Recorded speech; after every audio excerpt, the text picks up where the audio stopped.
It was the absolute dream job. I went to college in Texas, and the national office of RWA was just up the road, 2 hours away in Houston. And I had a senior PR class where we had to work, like get ourselves some sort of internship. And this is before the internet. And I was like literally in my college library looking at all trade associations in America that might have to do with publishing because I wanted to eventually either work in publishing or be a writer. As a journalism major. And then I found the National Trade Association for Romance Novelists like just up the road.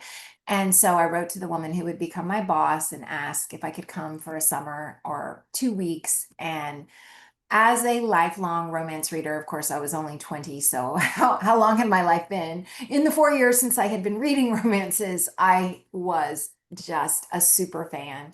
So the very first national convention that summer was the keynote speaker was Judith McNaught.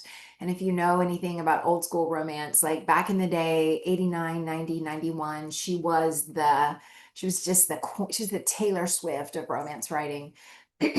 And she was my absolute favorite. And I got to meet her, and I got to meet so many authors as part of working the national convention, which was just 1 week. But when I was back in the office, I was on the phone to all the various authors all the time. And it was an absolute dream job. It was a wonderful community of authors, published, unpublished, aspiring. And it gave me a look at the backside of how you approach an agent, approach an editor, what they were looking for, why it's so important that books be defined as romance or women's fiction or thriller or that's not really important to the reader, but it's super important in publishing and to a writer to know what lane you're in. And I learned it's incalculable, all I learned. I loved it. Aw.